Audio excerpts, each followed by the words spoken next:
Bienvenidos a Cuarto Intermedio, el programa del Colegio de Abogados. Roque, bienvenido. Bienvenido, Gonzalo. Muchas gracias, amigos que nos siguen semana a semana por las señales Somos Salta. Y hoy vamos a ir de lleno al programa, ¿no es cierto? Porque tenemos unas jornadas importantes que se han realizado acá en el Colegio de Abogados que tienen que ver con el derecho laboral. Muchos invitados, muchos temas vamos a tratar en este programa.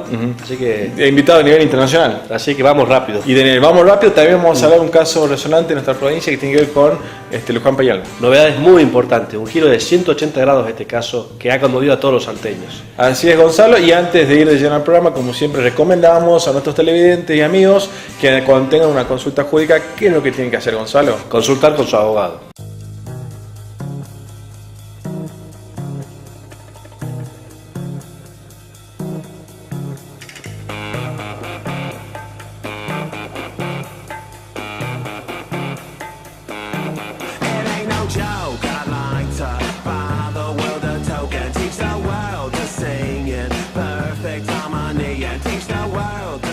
Seguimos en Cuarto Intermedio, Roque. Visitas internacionales. Así es, Gonzalo, así es, un honor, un gusto que se da en nuestra institución y también en nuestro programa. Porque se están desarrollando en Salta las jornadas nacionales organizadas por el Instituto Norberto Centeno del Colegio de Abogados y el 9º encuentro del Foro de Institutos y Comisiones de Derecho del Trabajo de Colegios de Abogados y Procuradores de la República Argentina. ¿Qué títulos, qué jornadas y sí, bueno, qué disertantes y qué invitados tenemos hoy? ¿Nos presentamos a los invitados? Nos presentamos, está con nosotros primeramente nuestro presidente, quien hace poco ha cumplido años también, está más viejito. Sí, está más viejito. Más grande. ¿Ha ligado el regalo o no? Sí. Bueno, el organizador de este evento. El organizador. Sí. Muchas gracias por venir. Está con nosotros también el doctor Francisco Javier Abajo Olivares. De España. ¿Qué tal? Disertó sobre violencia móvil y violencia laboral. Así es. Exacto. Directamente de España, de Madrid a Buenos Aires, Salta. De Madrid a Buenos Aires hace ya un bastante tiempo. Hace años ya que estoy afincado en Buenos Aires. Y bueno, y en Salta de vuelta con invitación del Foro Federal, del que, digamos, me incorporaron amablemente hace ya un par de años. Y un placer volver de vuelta a Salta de nuevo. Y bueno, lo presentamos de Brasil, a Luis Enrique Barbugiani. Muchas gracias, doctor. Gracias a todos. La primera pregunta, ¿quién es el mejor jugador del mundo? Durísimo. Maradona viene. Ese es un tema de debate para Un debate su Neymar ahora, mas no, Pelé sendo o melhor. Así es. Bueno, realmente son muchos los temas que se van a tratar en estas jornadas, pero usted tiene bajo su responsabilidad hablar del mobbing. Del mobbing y violencia laboral. Violencia laboral. Exacto, sí, es con lo que dimos apertura a estas jornadas este año, fundamentalmente por cuestiones de agenda. Yo lamentablemente no me puedo quedar todo el tiempo por otros compromisos, así que amablemente Pedro Burgos me habilitó la posibilidad de abrir el... ¿Cómo distinguimos el mobbing de la violencia? ¿Cómo conceptualizamos al mobbing y a la violencia? A ver, la violencia laboral, el concepto de violencia laboral sería el concepto macro. Sí, bien. Ese concepto macro incluye distintas manifestaciones de violencia. Entre ellas podemos tener, por ejemplo, la discriminación. El trato discriminatorio en el ámbito laboral es una forma de violencia. No toda violencia es discriminación. Bien. Tenemos el maltrato como conducta habitual, como pauta de comportamiento, como pauta de comunicación con nuestros semejantes. Eso es violencia. No todo maltrato es discriminación. Toda discriminación sí puede ser maltrato. Tenemos el mobbing o acoso psicológico en el trabajo, el hostigamiento laboral. Podemos mantener la misma pauta, es decir, sin duda es violencia laboral. Todo mobbing, toda situación de hostigamiento, de persecución es maltrato. No todo maltrato necesariamente es hostigamiento laboral. La discriminación, lo mismo. ¿Puede ser un trato discriminatorio? Eventualmente sí. Hay incluso alguna jurisprudencia que dice si maltrataba a todos, entonces no discriminaba. Es decir, están íntimamente vinculados. El caso del acoso sexual en el ámbito laboral, ahora tan en boga, no solo por el caso de los productores de Hollywood, sino hay un conductor de radio y televisión, de televisión muy conocido, digamos, exactamente, que ha sido desvinculado de la empresa por acusado de acoso sexual. Sí, exactamente, con varios testimonios de distintas personas, de distintas mujeres que trabajaron con él, que también es violencia laboral, no toda violencia es acoso sexual y normalmente las situaciones de acoso sexual frenadas por la víctima derivan en una situación de acoso laboral una vez que se le pone fin. Entonces todo eso está íntimamente vinculado, pero es interesante poder diferenciar uno de otro, fundamentalmente para saber cómo poder encararlo. No es lo mismo tener enfrente una situación de maltrato general, que eventualmente puede venir determinado por mil factores, que un hostigamiento deliberado, una persecución concreta, dirigida o no desde la cúpula de la organización. Claro. Hay veces, o la mayoría de los casos, no tiene que ver la cabeza de la pirámide organizacional. Suelen originarse más en niveles intermedios, niveles segundos de subgerentes, gerentes regionales, jefe de taller, jefe... No tanto en la cabeza, salvo que sean organizaciones muy chiquitas, donde obviamente la pirámide se reduce. ¿Y cuáles son las herramientas que tiene el trabajador parado por la ley en casos tan concretos como decías, por ejemplo, el tema del acoso? A ver, porque hay una situación, ¿no es cierto?, de empleado a superior jerárquico no de temor, pero sí de reverencia, que mencionaba el viejo Código Civil Comercial nuestro. Que se da toda relación jerárquica. Que se da toda relación. Bueno, ahí lo primero que hay que aclarar es que no siempre se da de superior jerárquico. No, también es verdad. Hay horizontal y puede haber incluso la inversa. A ver, la serruchada de piso existe desde que el mundo es mundo. Claro, sí. El que uno entiende que es más frecuente es el del superior jerárquico haciendo la vida imposible al inferior jerárquico. Sí. ¿Qué mecanismos de defensa tienes? Lo primero que tienes que hacer es darte cuenta de lo que te está pasando. No naturalizarlo. No naturalizarlo, efectivamente. Sí. Comentarlo, intentar obtener pruebas. No es fácil, no es imposible. Yo algo que comento siempre, en el año 2004 yo tuve la posibilidad de publicar el primer libro sobre el mobbing que se publicó acá en Argentina. No había sentencias argentinas. Era un fenómeno que realmente estaba en pañales. La última edición del año pasado tiene más de un centenar. Es decir, ha habido un desarrollo jurisprudencial propio, nativo. Ya no tienes que importarlo de otro lado. Hay un desarrollo conceptual enorme que avanzó muchísimo en estos años. Entonces, a ver, no es imposible, se puede. Evidentemente, siempre va a ser, como creo que sucede en todos los aspectos de derecho laboral o de otras ramas de derecho, depende de una cuestión de prueba. Tienes que probar lo que estás planteando, más allá de que en el ámbito laboral se utilice mucho todo el tema de presunciones, fundamentalmente en este tipo de problemáticas. Incluso si la víctima es una mujer, y podemos ampararnos en la Ley de Protección Integral a la Mujer, tiene una previsión a nivel probatorio mucho más amplio, expresamente reconocido en la norma. Pero bueno, hablamos de problemática que vulnera desde el 14 bis a todo el bloque federal constitucional, algunas pautas de la Ley de Contrato de Trabajo, aunque no estuvieron pensadas para este tipo de problemáticas porque no existían. Claro. ¿Y cuáles son las herramientas que tiene el empleador ante un caso planteado de sus empleados que tengan estos problemas entre ellos? Relacionan, por ejemplo, como decíamos, el tema del acoso. Tenemos normalmente la reacción del empleador suele ser mirar para otro lado. O negar lo que sucede, rechazar lo que sucede. Es un error. Este tipo de situaciones, sobre todo cuando no es generado por una decisión organizacional de decir, bueno, voy a utilizar a este fulano para hacer la vida imposible a ese porque me lo quiero sacar de encima. Si es algo vinculado con una cuestión de personalidad del acosador, podemos estar ante un psicópata organizacional en pleno proceso de escalada en la pirámide, que genera un daño no solo a su víctima, sino al entorno y a la propia organización, porque le está costando dinero. Esa gente no trabaja un 100%, más allá de los costos directos o indirectos que le pueda traer. El consejo sería: averigua qué está pasando. Igual que en el ámbito público se arman sumarios, bueno, hacer una especie de sumario interno, averiguar qué ocurre, qué no ocurre, tomar testimonios y, llegado el caso, adoptar la medida más saludable, que es prescindir del hostigador. Primero, porque está cumpliendo su obligación de tutela a la salud psicofísica de sus trabajadores. Y segundo, porque además va a conseguir que esos trabajadores se pongan la camiseta de la empresa, no te quepa ninguna duda. Es decir, creo que está haciendo lo que debería hacer, sacarse a un mal elemento de esa organización.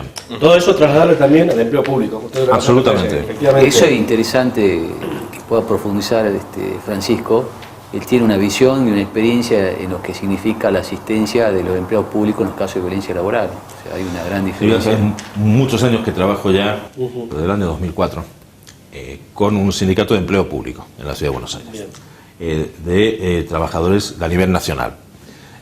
Obviamente, aunque la problemática es la misma, las conductas de hostigamiento, de persecución, son distintas en el ámbito público y en el privado.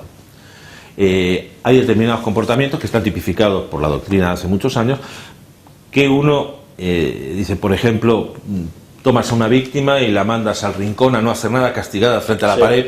A ver, eso es típico del ámbito público. Te mando al archivo. Claro, eso es típico del ámbito público. En el ámbito privado, ningún empleador en su sano juicio va a mandar a un empleado al que le tiene bronca, le tiene manía, le va a mandar a una esquina a no hacer nada y a seguir pagándole el sueldo. Exacto. Es decir, hay determinados comportamientos que son más propios del ámbito privado y otros más del ámbito público. Otra característica importante son los plazos que prevé la norma de tutela de la salud. Es decir, un trabajador enfermo en el ámbito privado tiene plazos muy acotados, más allá de la antigüedad y de si tiene cargas de familia. Pero el plazo que puede estar de licencia médica, fundamentalmente porque este tipo de problemáticas, como todos los riesgos psicosociales, están excluidos de la ley de riesgos de trabajo. Nunca los van a tomar, al menos no voluntariamente, ni como enfermedad profesional ni como accidente de trabajo, sino como enfermedad común. Se van a querer limpiar la mano o lavar la mano. En el ámbito público, al menos una buena parte de sectores tienen, por ejemplo, educación, justicia, no sé si sanidad también, tienen licencia, 2 años cobrando al 100%, 1 año más al 50% y luego reserva de puesto de trabajo. Entonces, el tiempo en que la víctima puede seguir estando como víctima es mucho más amplio. Por otro lado, en el ámbito privado, uno siempre puede tener la posibilidad de, junto a suficiente prueba, voy a ver a un abogado, me considero injuriado, despedido y cobro una indemnización. La desvinculación del ámbito laboral es algo que normalmente no entra en la estructura mental del empleado público. El empleado público entró, tiene su programa ya de proyecto de progreso dentro de la organización y no prevé que se puede marchar. Más allá de que no exista la idea o la figura del me siento despedido y entonces pido una indemnización, más allá de que le puedes hacer juicio al Estado. Pero el esquema es completamente distinto. Sobre todo en el caso del empleo público, la mayor obsesión legítima del empleo público es conservar el puesto de trabajo, bajo cualquier circunstancia. En el ámbito privado, a veces sí, a veces no. Hay veces que dicen directamente, no voy a volver. Vamos a hacer lo que sea para preparar, no quiero volver. Claro. Bueno, otro de los temas que también tiene esta jornada, Gonzalo, tiene que ver con la reforma laboral en Brasil. Así que le pedimos a Luis Enrique que en primera persona nos cuente un poco los detalles de qué se trata la reforma laboral. Sí, perfecto. En verdad, creo que sea la reforma más amplia que vamos a tener en Brasil, porque está ahora com a fecha de 11 de novembro para a entrada em vigor destas modificações. São mais de 180 modificações e alterações em várias leis, não só em la consolidação das leis de trabalho de Brasil, mas em a lei que trata, regulamenta o Fundo de Garantia do Tempo de Serviço, a regulamentação do trabalho temporário e o plano de custos da Seguridade Social. Então são 4 leis principais que foram cambiadas de uma forma ou de outra. O grande problema é que não ocorreu um debate, uma negociação com as entidades sindicais, e muitas dessas alterações contrapõem o conteúdo de nossa Constituição Federal. Então, a maioria da doutrina, dos próprios juízes de trabalho, já estão tentando implementar uma forma de interpretação adequando o conteúdo da lei aos princípios da Constituição. Então, creio que a reforma, como está posta, não será interpretada de uma maneira literal, porque se for interpretada de uma maneira literal, os princípios de Américo Pá Rodrigues, proteção do trabalhador, da regra mais favorável, da condição mais beneficiosa ou benéfica, do indúbio pro operário, da continuidade da relação de trabalho, da primazia da realidade e também da irrenunciabilidade dos direitos, não existirão mais. Las características del derecho laboral, digamos, Todos os pilares se perderiam, se ocorrer uma interpretação literal desta norma. Um exemplo, só para nos situarmos. Em determinado momento, se estabelece um artículo da reforma que as convenções e acordos coletivos, que aqui creio que se chamam convênios, mas para nós outros são convenções e acordos. A diferença é que as convenções são entre sindicatos e os acordos um empresário pode ser com um sindicato representante dos trabalhadores. Bueno, esta convenção ou acordo pode cambiar, alterar e modificar os grados de insalubridade de um meio ambiente de trabalho que está posto na lei. Ou seja, a lei estabelece que é um grado grave de insalubridade. Por meio de um acordo ou convenção coletiva, hago um acertamento e decimos, não, é leve. Um ponto. Um outro ponto. Em algumas circunstâncias, a cláusula individual do contrato de trabalho pode valer mais que as convenções e que a própria lei. Quando isso? Quando um trabalhador tenha concluído um curso superior. Pode ser em biologia. Ou seja, direito se poderia dizer que conhece mais as leis. Não. Pode ser em biologia, um curso superior de grado de biologia, e sua remuneração for superior a 2 vezes o maior benefício pago por la previdência, pelo regime general da previdência social. Em estes casos, a cláusula, o conteúdo de uma cláusula individual pode valer mais que a lei, pode valer mais que uma convenção, um acordo colectivo. Então, essas questões... Esta reforma con esta tendencia, digamos, se replica también en otros países que integran el Mercosur, o se espera que también, digamos, los otros socios del Mercosur vayan en la misma línea. Creio que, em verdade, começou em Brasil. Não conosco outro país que está tratando disso. Só que em Brasil o projeto, em poucos meses, estava listo e começou a tramitar no Congresso Nacional. Isso se aprovou muito rápido. As 3 principais justificativas do governo eram uma necessidade de modernização de nossa legislação. Primeira justificativa. Só que se cambiou quase tudo. Mas os grados de insalubridade decorrente, derivados dos avanços tecnológicos, são desde siglo passado, década de 40 do siglo passado. Não cambiou nada. E de lá para cá, tem muitas situações cumulativas, nanotecnologia, muitas questões de insalubridade, de periculosidade, que não foram inseridas na reforma. Então, a modernização se modernizou a possibilidade, por exemplo, da cláusula individual valer mais que a lei, mas não se modernizou inserindo as outras formas acumulativas de insalubridade. Né? A mesma questão do asbesto, né? Tem vários níveis de situações em que a permanência de um trabalhador no meio ambiente de trabalho, um período de 8 horas, é não saudável, porque jamais será, mas seria possível.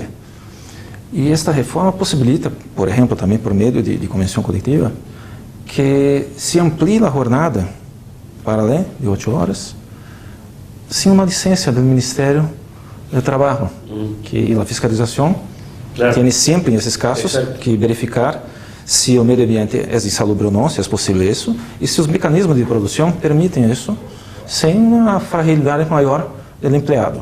Bueno, estabeleceram isso. Não, na comissão se pode.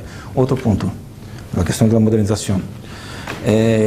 Teríamos algumas dificuldades de implementação de jornada, 12 horas de trabalho por 36 de descanso. Sim? Então, não teríamos uma norma, um regulamento específico para isso. Teríamos a jurisprudência que permitia algumas situações. O que ocorreu? Agora temos um artículo que em seu conteúdo permite que exista a jornada de 12 por 36, bastando somente um acordo individual também, um contrato individual. Sim? Mesmo em questões de meio ambiente insalubre. Quando nossa Constituição, a lei, na consolidação atual, diz que para a prorrogação de jornada em ambientes insalubres é necessário uma licença específica do Ministério do Trabalho. Claro. De outro lado, Pero esa es la Constitución. sim, e na Constituição disse um pouco mais. Na Constituição existem todos os ininterruptos de funcionamento que dissemos em Brasília, que seriam as atividades que não podem ter uma interrupção. Por exemplo, metalurgia, existem os hornos industriais que não se podem encerrar, senão a atividade toda está estropeada. Bueno, em nossa Constituição existe um artículo que diz: esta jornada será de 6 horas, salvo convenção, acordo coletivos. Sim. 12 por 36 basta um acordo individual para se fazer. E há um outro problema nessa questão da jornada 12 por 36. Em este período, dissemos em Brasília, salário complessivo, que é uma forma de pagar uma verba, uma remuneração, e tudo está compreendido e contenido nesta remuneração. Então, uma forma que dissemos seria salário complessivo. Sí. Bom, bueno, esse tipo de remuneração, a remuneração de uma jornada de 12 por 36, a prorrogação do período diurno para noturno está contenida na remuneração, não se necessita pagar o adicional. Período de descanso semanal remunerado também está contenido. E outras coisas. Bueno, creio que são situações muito raras. Es de esperar que implementada la reforma, digamos, va a judicializar muchos problemas. Não, existe, para não dizer que todo está mal, é que existem muitos cambios. Sim? Um deles, que estava lendo esses dias, foi bueno, que na negociação coletiva, quando se estabelece uma redução de jornada ou de remuneração, se obriga agora, pelo conteúdo de um dos artigos da reforma, que haja uma certa seguridade, uma garantia de emprego para aquelas pessoas em aquele período de redução de jornada ou de remuneração. Então, creio, por meio de negociação coletiva, alguma coisa assim. Então, creio que isso foi bueno. Mas, na maioria das coisas, necessitava de um maior aperfeiçoamento, uma negociação coletiva, claro, não só com os sindicatos, mas também com a sociedade. Exacto. Sí. Bueno, nosotros vamos a hacer una pausa. Como más contenido, le pedimos a Pedro que se quede con el próximo invitado, también para continuar presentando estas jornadas importantes. Agradecemos muchísimo Luis, agradecemos muchísimo Francisco, y la verdad que es un honor y un gustazo, ¿no? Acá en Salta, que estar contando con la presencia de ustedes. ¿Vale? Gracias a vosotros. Hacemos una pausa, Gonzalo. Se queda con nosotros Pedro, ya viene el próximo invitado. Quédese por la señal de Somos Salta.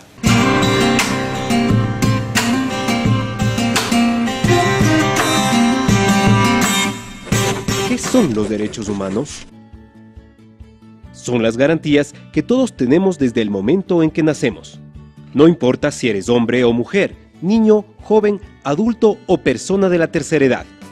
Si tienes algún tipo de discapacidad, si perteneces a otra nacionalidad, si tienes un color de piel diferente, si piensas distinto o tienes otra religión o profesión. Estos derechos simplemente te pertenecen por ser humano y no pueden ser restringidos o alterados, ya que todos debemos tener una vida libre, digna e igualitaria. Los derechos humanos te ayudan a desarrollarte como persona, a tener las mismas oportunidades y trato que los demás. Conocer y respetar los derechos humanos está en tus manos. Todos los seres humanos nacen libres e iguales en dignidad y derechos, con el fin de comportarse fraternalmente los unos con los otros. Los derechos humanos no hacen distinción de etnia, color, sexo, idioma, religión, opinión política o de cualquier otra índole. Todas y todos tenemos derecho a la vida, a la libertad y a la seguridad de nuestra persona.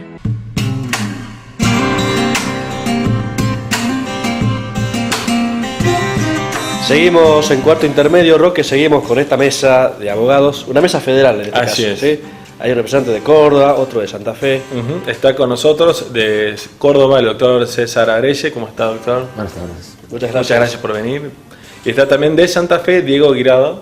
¿Qué tal? Muchas gracias por venir. No, por favor. Pero antes queremos ceder la palabra al doctor Humberto Peroburo, nuestro presidente, para que nos comente un poquito las jornadas y el tema de la reforma también, ¿no? Que se está tratando en nuestro país, que se va a tratar. Sí, bueno, principalmente la idea era exponer todas las ideas que están transcurriendo en todas las materias del derecho del trabajo, y la principal preocupación era esto de la reforma laboral en Brasil, que se comenta que se puede implementar en algunos aspectos en Argentina. Obviamente ya todas las corrientes de abogados laboralistas están estudiando ese tema. Uno de los principales referentes dentro de esta materia es el maestro César Arese, y bueno, en lo personal, en lo que nos toca estudiar desde Salta, vemos con gran preocupación que se pueda avanzar sobre el principio esenciales del derecho del trabajo, como es el 14 bis, el principio protector y el orden público, lo que mencionaba Luis de Brasil, lo que está pasando en su país. Obviamente estaríamos ante la muerte del derecho del trabajo, que diferencia del derecho privado, ¿no es cierto? Él dice que la autonomía y la voluntad va sobre todas las cosas en el derecho del trabajo. Amplió en su momento en una conversación que la reforma previsional que se prevé en Brasil es elevar la edad jubilatoria y hasta 45 años de aportes previsionales, lo que es una locura en nuestro sistema. Bueno, la preocupación parte esencialmente de eso, de tratar de transmitirle a la doctrina laboral de Salta, a la doctrina laboral nacional hoy presente, y estar preparados para lo que pueda ocurrir. Bueno, lo escuchamos al doctor Barbugiani, digamos, hablando con preocupación de la reforma que se está llevando adelante en Brasil. Como dice el doctor Burgos, tenemos que estar preocupados en Argentina también, doctor. Por supuesto, pero doblemente preocupados porque en Brasil el Congreso aprobó una ley muy compleja, muy extensa, por el cual se imponen reformas laborales desde el Estado. En Argentina aparentemente no va a ocurrir eso, lo cual es mucho más complejo y nos intranquiliza mucho más, porque es mi visión provisoria, revisable, en el sentido de que en Argentina lo que se proyecta y ya se está viviendo es una neoflexibilidad, es decir, un nuevo modelo distinto, no tanto dependiendo de la imposición de normas estatales, sino a través de la negociación colectiva. Es decir, que los propios actores sociales sean los que introduzcan los cambios que aparentemente está reclamando el sector empresario. No se está obedeciendo a una modificación progresiva, acumulativa, suplementaria, complementaria de normas laborales en beneficio de los trabajadores. Ese es uno de los argumentos, ¿no? Que se necesita esta reforma, supuesta reforma, todavía no se sabe bien el contenido, pero se necesita esta reforma para que vengan más inversiones, para que haya más producción, para que el empresario tenga la confianza para invertir. Claro, el término reforma es neutro, puede ser una reforma para mejorar algo, para complementar algo, para revisar algo, o puede ser una reforma para disminuir derechos.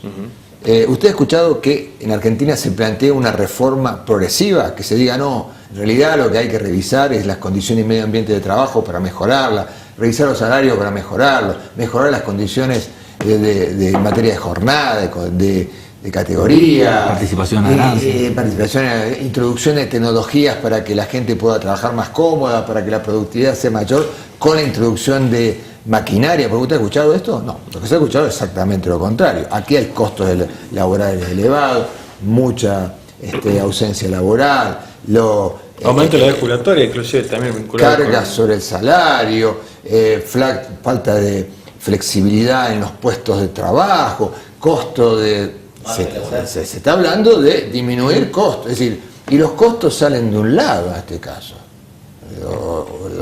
Hay dos partes. Si se dice hay que cambiar para reducir los costos, ¿quién los pone los costos que se reducen? Claro, pero cuando uno escucha al pequeño empresario, no estoy hablando del gran empresario, digamos, es difícil ser empleador en Argentina, los costos tributarios son altos, los costos laborales también son altos. Pero también, digamos, es una campana que hay que tener presente. No estoy pensando en el gran empresario, sino en el pequeño, en la pequeña y mediana empresa. Claro, pero distingamos. Una cosa es un costo impositivo, que cobra la tasa municipal, la provincial, el nacional, la tasa de servicio, el peaje, lo que incide en los costos, como por ejemplo el aumento de combustibles, de hace muy poquito. Claro. Pero uno escucha al pequeño empresario con respecto a los costos estrictamente laborales. Es costoso ser empleador en Argentina. Sí, claro, pero digo, a ver, ¿el único costo que tiene un empleador es el laboral? No. Es uno de los costos. ¿Es el más importante? Y es entre los más importantes. Depende del sector. Claro. La incidencia del costo laboral en un producto puede ser muy grande, sin mano de obra intensiva, puede ser medio o insignificante, muy bajo. Todo depende. Entonces, generalizar es injusto porque debemos distinguirlo. Si primero decimos los costos de una empresa son costos impositivos de materia prima, de servicios, de logística, de royalties, etcétera, ¿sí? Y entre ellos laborales. Bien, ahora resulta que la madre, digamos, el enemigo, el problema para las empresas, para las pequeñas empresas, es el costo laboral. No, los otros no son problemas. Yo escuchábamos al doctor Moyano hablando de Brasil, digamos, y en Argentina también estamos hablando del mismo tema, digamos, de una reforma laboral. Lo está imponiendo, se está imponiendo esta reforma por la necesidad de lograr inversiones. Yo creo que se está imponiendo porque el gobierno la está sugiriendo, la está instalando, porque hay actores sociales, empresarios que están diciendo la necesidad, pero este país, que yo sepa, no se compone por un solo sector. Claro. Hay un sector de carácter laboral, social, que tiene otra visión de la cuestión, que entiende que aquí los costos laborales no son tan altos, que la productividad depende más de la incorporación de tecnología que de lo que se trabaja. Acá hay muchos sectores que están sobreocupados. ¿Se entiende lo que dice? Sí. Sobreocupados, trabajan más de 8 horas, sobreocupados, muchos sectores. Esto está estudiado. Los sectores están muy mal pagados. Las horas el empleador, ¿cómo es el Estado como empleador? Si los tiene a todas las horas precarizados, de la salud, tanto de la educación también, o de la seguridad. Acá los policías, por ejemplo, en la Provincia de Salta, viven una situación realmente desastrosa. Entonces, con sueldos muy bajos, tienen que pagarse ellos el uniforme, las balas, tienen que hacerse cargo de las reparaciones de los móviles. Claro, y una realidad de provincias. Claro, pero volviendo para realizar una reforma, y que esta reforma obedezca a un sector y a un interés del sector, lo primero que hay que hacer es instalarla. Y si la está instalando, con diversidad de medios, bueno, eso es medio de difusión, que andan por sentado que en Argentina tiene altos costos, que los trabajadores no trabajan, que son todos vagos, que son todos mal formados, que se llevan fortunas, que hacen juicios. Se da por sentado todo eso, sin ningún tipo de fundamento, ni estudio, ni seriedad en lo que se dice. Primera cuestión. Y luego se ha atacado a los abogados laboralistas, ¿sí? Como si fueran los culpables del cierre de las pequeñas empresas. Sí. E inclusive se ha sacado públicamente el caso del... Lo ha dicho el presidente. Bien, que tiene 9 juicios, pero no dijo por qué eran los 9 juicios. Claro. A ver, si los 9 juicios eran porque tenían trabajadores en negro, o porque fueron trabajadores que se accidentaron y perdieron la vida por las condiciones de medio ambiente de trabajo, y tiene juicio el empleador. Eso no se dijo. Se dijo que tenía 9 juicios. ¿Por qué tiene unos juicios? Un buen empleador no tiene juicio. Un buen empleador no tiene juicio. Pero la realidad es que vivimos... y si tiene juicio por incapacidad, tiene una ART que le cubre y no lo paga el empleador. Puede tener 20 juicios y no los paga él, lo paga la ART, que para eso está. ¿Sí? Perdón, pero volviendo del concepto. Lo primero que hay que hacer es instalar en la sociedad que hace falta una reforma y una determinada dirección. Con estos recursos, se ha atacado a los jueces del trabajo. Los jueces del trabajo, ha habido 4 pedidos de enjuiciamiento de jueces de trabajo por el contenido de sus sentencias, porque no eran del agrado del poder. ¿Sí? Se ha intervenido en algunos sindicatos, etc. Lo que se está tratando es arribar a una condición en que se diga, no, lo inevitable es reformar los convenios colectivos de trabajo en realidad, porque no viene por vía reforma legislativa, sino de la negociación colectiva, pero para ello hay que dar las condiciones de debilitamiento de un sector, que es el sector sindical, el sector social, de dar por sentado que ya la reforma es una necesidad urgente, y a partir de ahí la negociación colectiva. Y ahí habría diversidad de cuestiones por analizar, que es un tema muy complejo. Otro de los temas complejos justamente que hemos tratado también en este programa tiene que ver, Gonzalo, con una exponencia que está a cargo del doctor Diego Guirado, tiene que ver con la discriminación, ¿no es cierto?, en la relación laboral. Sí, específicamente con aquellas personas que sufren un accidente, ya sea de origen laboral o, como se denomina en nuestra materia, inculpable, o sea que no esté relacionada con el trabajo, y al momento de reintegrarse a su puesto de trabajo se pueden encontrar con algunas cuestiones que culminan con su exclusión o con la ruptura del contrato de trabajo. Entonces, bueno, la idea es mañana no sé cuándo se va a hacer este programa, el viernes, hablar sobre eso y sobre la aplicación. Bueno, convengamos que el trabajador, como ha dicho la Corte, a partir del año 2004 es una persona, un sujeto de preferente tutela constitucional. Y nosotros traemos, los laboralistas, figuras o institutos de otras ramas del derecho, en este caso todo lo que se refiere a las personas con discapacidad, que también plantean una protección especial a esas personas que tienen algún impedimento físico o mental. Entonces consideramos que es aplicable esa protección hacia el trabajador que está incapacitado, ya sea por una enfermedad de trabajo o no, en el momento de reintegrarse o en el momento de volver a las tareas y no poder hacerlo. Entonces, en este trabajo que voy a exponer, hablo justamente de eso, de esa doble tutela que debería tener una persona trabajadora y que a su vez posee una incapacidad que no le permite reintegrarse, o que fruto de esa incapacidad es raleada, es dejada de lado por el mundo del trabajo, si se quiere. En esto, algunos casos que he podido analizar de jurisprudencia no discrimina entre empleador privado y el Estado. En el caso de Mendoza, que una persona que hacía actividades de ayuda escolar, como si fuera una portera, bueno, justamente ha tenido una situación de que se la ha relegado y se ha hecho lo posible para que esa persona no se reintegre porque tenía una discapacidad motora. Bueno, eso es básicamente... La cuestión es, digamos, cuando, digamos, realmente no se, pensando en una pequeña empresa, una empresa de no gran envergadura, digamos, que tiene que reubicar a un trabajador, y de buena fe realmente el empleador dice, no sé qué tarea asignarles, digamos. Está la posibilidad, la ley de contrato de trabajo, en el artículo 212, prevé específicamente esta situación, en el segundo párrafo y en el tercer párrafo de este artículo 12. Lógicamente que el empleador no está obligado a crear un puesto de trabajo, claro. Eso estamos de acuerdo, pero tiene que hacer en base a lo que también desarrollo, que es la aplicación de los principios de la Convención Internacional de los Derechos de las Personas con Discapacidad, que habla de los ajustes razonables. La Convención habla de la sociedad toda, y en eso incluye al Estado, a las asociaciones intermedias, y por qué no también a los empleadores, de hacer un poco más de lo que cualquier... que no se está ante una situación normal, se está ante una persona con esta doble tutela de trabajador y con una incapacidad, puede ser parcial, temporaria, puede ser definitiva, puede ser total. Entonces, lógicamente no es lo mismo una zapatería de barrio a una empresa de supermercados a nivel nacional. Y también hay supuestos que analizo, también en el caso de Mendoza, donde el juez justamente dice, bueno, no es esta persona había sufrido un accidente de trabajo, se le había caído una estantería de televisores en la espalda y queda muy, muy, muy grave, lesionado, y puede volver.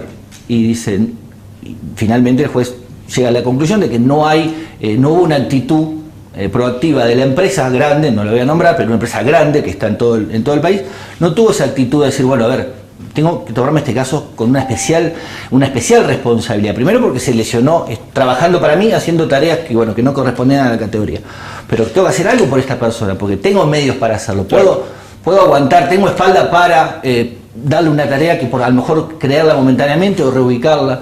Entonces, si no se hace, si la sociedad toda y el empleador en particular no tiene esa especial consideración de reinserción laboral, podemos afirmar que sería un nuevo caso de discriminación, por no hacer este plus o este ajuste razonable en la empresa. Una última pregunta, señor Rodríguez Roque. Hablamos, digamos, de la protección de ese trabajador que tiene su fuente de trabajo y que tiene que ser reubicado en razón de su discapacidad. Pero el acceso al trabajo de las personas con discapacidad, digamos, la obligación del Estado de crear fuentes de trabajo para las personas con discapacidad, ¿es trasladar también al empleo privado? ¿Cómo lo ven? Yo sé que hay normativa nacional y después provincial en particular que tiene cupos que no se cumplen. Que no se cumplen, en Salta no se cumplen. Que no se cumplen, en Santa Fe tampoco. En el Estado Nacional creo que también, no sé en qué reparticiones, pero sí, justamente, porque uno se hace la idea de una persona con discapacidad y a lo mejor es una discapacidad mínima, pero al momento de la selección del trabajador, primer momento en el cual se produce discriminación. En una entrevista de trabajo. Si yo tengo que elegir a 10 personas, voy a elegir una persona que tiene... el certificado de aptitud... No, pero una persona que tiene un problema de caminar, o que yo veo que tiene un tic nervioso, voy a irme por la persona que supuestamente para mí está con todas sus condiciones, ¿se entiende? Pero sí, lógicamente que eso no se cumple. Y ya le digo, el primer momento donde se produce esa primer discriminación y es muy difícil de probar, decir, bueno, a mí no me eligieron porque tengo esta dificultad al caminar o al hablar o en el aspecto físico, pero ya no estaríamos yendo al tema. Bueno, agradeciendo muchísimo, doctores. La verdad que excelente jornada. Nos queda una última noticia que tiene que ver. Agradecer solamente a, bueno, obviamente el Colegio de Abogados, al Instituto de Trabajo Norberto Centeno y al Foro Federal, que como ustedes saben fue impulsado desde Salta, 9º Encuentro Nacional del Foro Federal, 5ª Jornada Nacional del Instituto de Trabajo, y a los que están a cargo del Instituto de Trabajo Norberto Centeno, el doctor Arturo Torino, Linda Lera Aramayo, Milagro Tolava, Julia Quipildó, Noelia, Celeste Castillo, un equipo formidable que armaron este año, y hoy tenemos 200 asistentes en esta jornada. Un gran trabajo realmente, ¿no? Bueno, no muchas me gracias. no me olvido de nadie. Bueno, hacemos una pausa, ¿te parece, Gonzalo? Ya vemos con más cuarto intermedio. Quédese por la señal de Somos Salta.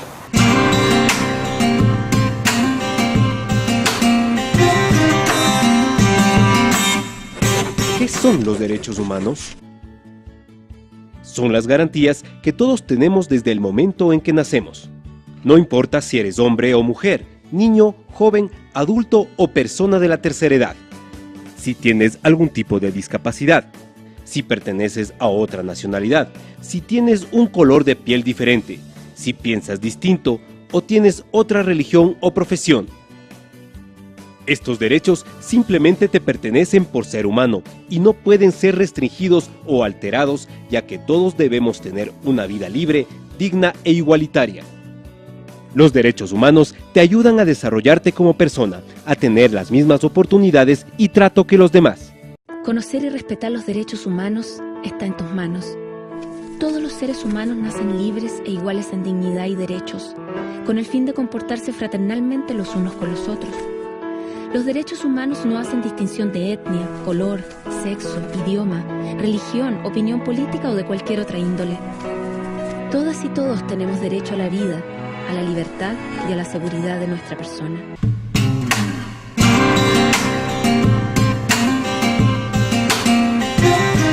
Seguimos en cuarto intermedio, Roque, y un tema que hemos seguido y seguimos muy de cerca, que es el tema de Luján Peñalba y de Yanina, un caso que ha dado un giro de 180 grados, podemos decir, en los últimos días, pues ya están los resultados de aquella pericia que un cuerpo de forenses asistido por un perito salteño iban a realizar en Estados Unidos. Ya están los resultados y los resultados, digamos, son reveladores, ¿no? Así es, por ese motivo hemos invitado a Gustavo. ¿Cómo está, Gustavo? Hola, buenas tardes. Buenas tardes, muchas gracias por venir. Marisa, ¿qué tal? Buenas Hola, tardes. gracias por tenernos aquí. Gustavo y Marisa, padre y tía de Luján Peñalba. Así es. Y el licenciado Carlos Parga, que es licenciado en criminólogo. Criminalística. Criminalística se dice. Gracias por la invitación. No, gracias por volver a venir. Y bueno, contarnos un poco en detalle esta novedad, como decía Gonzalo. Bien, el 5 de octubre nos reunimos con un cuerpo de forenses allá en el estado de la Florida, en el que participaron más de 40 profesionales de las distintas especialidades, entre ellos analistas de escenas del crimen, patólogos, analistas de manchas de sangre, y hemos arribado a la conclusión conjunta, y es más, ya nos han remitido el informe hace unos días. Está en inglés, estamos puliendo los últimos detalles porque lo tenemos que presentar lógicamente en español, claro. En el que se arriba que se descarta totalmente ya el suicidio, ya está totalmente descartado, y se habla de un doble homicidio en el que han participado o dos o más personas, ¿sí? Básicamente por una cuestión de matemática y lógica, que ya lo habíamos hablado mucho, que no nos daba la distancia de la rama ni el largo de la soga para que se hayan ahorcado ellas mismas. Esas son las conclusiones, además de varias cuestiones técnicas más que acompañan, como por ejemplo la presencia de un ADN masculino, que hasta ahora no se ha identificado de quién es, pero que está presente en una mancha reciente, nuevas lesiones que todavía se están estudiando por un patólogo todavía de allá de Estados Unidos. Lesiones sobre el cuerpo de Luján y de Yanina, ¿no? De las dos. Nos van a mandar esas conclusiones en breve, estamos esperando todavía. Las huellas de pisada que ya habíamos hablado antes, que es categórico que una de ellas no se corresponde con ninguno de los calzados de las chicas. El tema de que estuvieron acostadas en algún momento antes de ser colgadas, que es también algo revelador, ¿no? que nos informaron estos forenses, entre tantas cuestiones que tenemos que enumerar, que están detalladas en este informe forense. A partir de ese ADN, sí, de una tercera persona, digamos, ¿qué se puede ¿A qué conclusión se puede llegar, digamos? ¿Qué se puede determinar? Sí. Bueno, estos forenses nos recomiendan, e inclusive nos pusieron a disposición, ¿no? Un estudio sobre las características físicas que se pueden obtener a través de ese perfil genético. Lo que se había determinado en un principio era que a través del cromosoma Y, que es de un masculino, lógicamente, pero se puede aproximar a las características físicas de este individuo, si es rubio, claro, castaño, el color de ojo, la contextura física. Que son características muy generales, digamos, podrá decir. Generales, pero nos sirven para, digamos, descartar, ¿no? Descartar, claro, y orientar hacia determinada línea de investigación. En Estados Unidos se utiliza mucho eso, es un método muy novedoso, creo que no se ha implementado todavía acá en Argentina. Bueno, Gustavo, toda esta información científica es cómo la recibe la familia. Y sigue siendo terrible, como del primer día de la desaparición de ella. Seguimos peregrinando por la justicia, tuvimos que recurrir a otro país para elaborar un mejor informe, para que nos crean, porque a veces la justicia de acá de Salta creo que no nos creyó en nada, o directamente estaban mirando a otro lado debido a las órdenes que recibieron de algún funcionario pesado, como de acá de la provincia, ¿no? Yo creo que eso se nos negó todos los pedidos, no hay mucho que discutir, porque es lo que pensábamos desde el principio, nada más que ahora viene reforzado con profesionales de otro país. Así es. A pesar del dolor, Marisa, digamos, la familia ha luchado para llegar a la verdad, digamos, y esto es alentador. Sí, han sido 5 años larguísimos. Ojalá nunca hubiera pasado. Por supuesto. Yo pienso que justicia nunca vamos a encontrar desde el momento en que Luján no está con nosotros, ¿no? Pero alentamos de que funcione la justicia aprendiendo a los asesinos que están libres. Porque ese es el tema, ¿no? Están libres. Hace 5 años están libres. Que están libres. Que son dos, según la ciencia. 2 o más. 2 o más. Nosotros siempre supimos que no fue suicidio. O sea, No, lo planteamos desde el minuto cero. Desde el primer momento nosotros supimos que era imposible cuando vimos, en primer lugar porque conocíamos a Luján, claro. Luján, siempre lo digo, es la evidencia mayor, la vida que llevaba, las ganas de vivir, los proyectos, los sueños, tantas actividades que hacía, de una personita feliz, sí. Canto, música, mucha energía en su vida, teatro que hacía con su papá, iban juntos a teatro. No había ningún indicio que dijera que Luján fuera depresiva, como se habló, que tuviera problemas. Una persona normal. Sí, se habló de un pacto. Por ahí tendría problemas con su papá, con su mamá, que le daban permiso hasta tal hora, pero normal. Como cualquier padre que cuida a sus hijos, ¿no? Claro. Se habló de un pacto normal, de un pacto suicida en el primer momento, cuando sabemos a ciencia cierta, y hay una declaración que Luján ni siquiera iba a salir con Yanina, iba a salir con otra amiga, Nazarena, claro. Y Nazarena no la puede acompañar y llama a Yanina para que la acompañe a Luján. Entonces, desde el primer momento a nosotros nos hizo un clic acá, a ver qué está pasando. ¿Cómo se atreven a hablar de un pacto suicida tan rápidamente, tan frescamente? Sí, digamos, eso salió desde los medios, de los medios de comunicación. Sí, sí.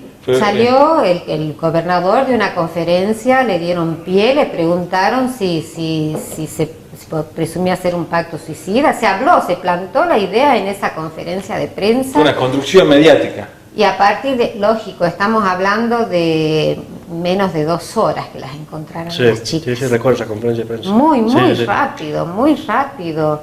Los detectives de Estados Unidos, ellos, te digo la verdad, no pueden creer cómo se han manejado. Es más, dicen, un suicidio no lleva más de 100 fojas, ¿no? Claro, de 100 fojas. Este caso tiene más de 1000 fojas. Claro. ¿Y cómo se puede catalogar de un suicidio? Una de tantas cosas, te digo, se agarran la cabeza por mucho, por la forma en que ven que se han manejado, la forma de la autopsia, te digo la verdad, es un bochorno.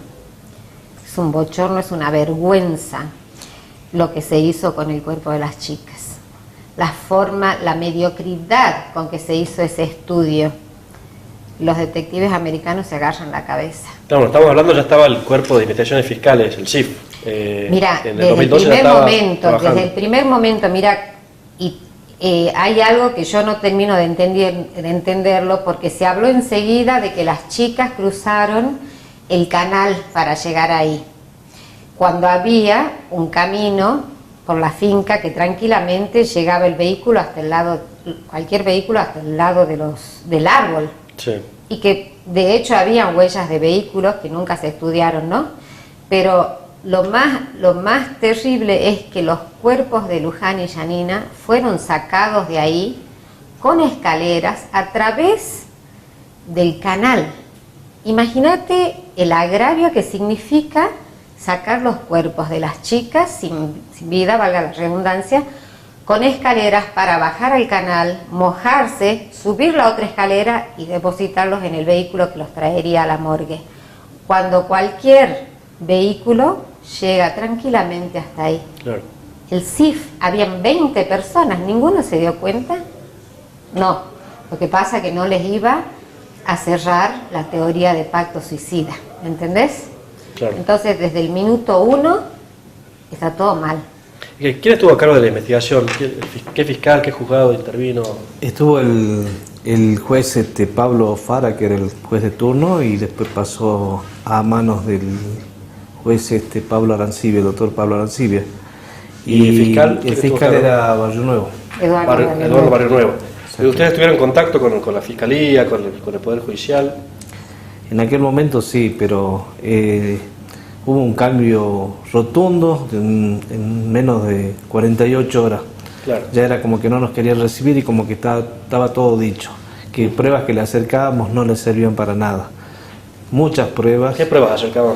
Y nosotros sobre todo hicimos el pedido, algo elemental de lo que hablan los norteamericanos. Lo básico es hacer, y está dentro del estudio de criminalística, lo primero que hay que hacer es reconstrucción del hecho. Claro. Nos denegaron por lo menos en 5 oportunidades, ¿no? Eso fue terrible. Y lo hicieron de una forma virtual, que es una gracia ver lo que ellos hicieron, que nosotros deberíamos publicar lo que ellos hicieron, realmente, para que vea la gente cómo trabajan los funcionarios nuestros. Bueno, nosotros en programas anteriores recibimos a la Fundación Inocencia, Proyecto Inocencia, digamos, que están trabajando porque quieren revisar, digamos, la sentencia del caso que condena a Vera, ¿verdad? Digamos, ¿quién apoya? Porque me imagino que viajar a Estados Unidos, contratar a un equipo de forenses, son recursos económicos que hay que invertir, digamos. ¿Hay alguna fundación que esté atrás colaborando a ustedes o son fondos privados, esfuerzo de la familia? Somos nosotros que le hemos puesto la espalda estos 5 años a esta lucha. Y ahora viene la apertura de la causa. Ese es el paso procesal siguiente. Digamos. Ya estamos ultimando detalles para presentar ya este informe, lógicamente que apuntalado por un informe criminalístico de acá de Argentina, claro, de acá de Salta, y pedir la reapertura oficial de la causa, que yo creo que tiene que ser inminente eso, claro, ¿no? Y seguir con la investigación. Así es. ¿Están en contacto con la familia de Janina? En absoluto. Ajá. Ellos jamás nos han contactado a nosotros. Desde que comenzamos... ¿Y con esta novedad? No. Tampoco. No nos han contactado cuando hemos tenido el informe donde se encuentra una mancha masculina en el suéter de Janina. Sí. No creo que nos contacten ahora tampoco. O sea... no quiero decir más de la cuenta, está pero bien. De que es una situación extraña, es muy extraña, porque yo, madre o padre, que sé que hay se está publicando esto con tanta seriedad, lo menos que puedo hacer es averiguar, familia Peñalba, qué es lo que hay, que han averiguado, sí, ¿no? Exacto, sí. No, nunca se han acercado a nosotros, es más, te diría que se muestran molestos por nuestra investigación. Bien. No lo saludan nunca más a mi hermano, viven a 3, 4 casas del barrio y hasta les han quitado el saludo. Así es. Bueno, un paso muy importante en esta causa. Bueno, seguramente el doctor García Castiela, quien representa a ustedes en la causa, pedirá la reapertura, así que vamos a estar muy atentos, Roque. Vamos a estar atentos y bueno, también estar atentos toda la sociedad, ¿no? Ante estas circunstancias que lamentablemente sucedieron en Salta en un año 2012, que fue el año también de la turista francesa, también fue el año de María Cash. Claro, fue el año, al primer aniversario del asesinato de la turista francesa. Julio del 2011, justo a un año de julio, y también la desaparición de María Cash en el 2011, y también la muerte de Cintia Fernández en el 2011. O sea que estamos hablando de varios femicidios de casos muy cercanos, no resueltos todavía. La deuda de la justicia y del Ministerio Público con la sociedad. Sí, puedo acotar algo que me parece sumamente importante, que pues, retrocediendo a lo de la autopsia de las chicas, el médico forense involucrado es el doctor Carlos Evelyn. Él determinó que las chicas se suicidaron. También fue él quien determinó que Cintia Fernández se había suicidado. Ahí trabaja también el licenciado Carlos Parra, que se revierte esa situación. Todos sabemos ahora que Cintia Fernández no se suicidó tampoco. Exacto. Entonces, ¿qué pasa con este funcionario? ¿Qué pregunta? ¿Qué pregunta, no? Y también qué pasa en Salta, no sabemos a la ciencia cierta o a la fecha, cuántos casos también de impunidad hay, ¿no? ¿Cuántos casos que se archivan y se cierran de familias que no tienen los recursos para hacer una investigación privada? O las fuerzas también, ¿no? Las fuerzas espirituales. Exactamente. Deciden, bueno, cerrar una etapa. Sí. Y así que bueno, nosotros de este espacio, como hicimos el año pasado con la fundación de Ana Fernández justamente, tienen las puertas abiertas. Y le agradecemos muchísimo, reconocemos la lucha. Vamos a seguir de cerca, como le decimos siempre, y cumplimos, porque la verdad que queremos que la sociedad esté informada de lo que está sucediendo. Gracias, ustedes hacen un excelente trabajo. De ustedes depende de que se rompan los esquemas acá en Salta, que se sepa lo que es realmente. Bueno, muchas gracias. Hacemos ya el final del programa, Gonzalo. Agradecemos muchísimo a Kira Catering. Excelente catering. Excelente catering, muy rico. Ahí estábamos viendo algunas cosas, no vamos a filmar, no se preocupen. Y también agradecemos muchísimo a la Hostería de la Caldera. Si quiere pasar un buen fin de semana, relajarse, vaya a la Caldera. Nos queda 10 minutos en la ciudad. Descuento para matriculados. Y descuentos para los matriculados, que tengan la matrícula del día. Claro, por supuesto. Hoy puse el día. Muy bien, Roque, me parece muy bien. Bueno, nos vamos. Hasta la semana que viene. Esto fue Cuarto Intermedio, el programa del Colegio de Abogados.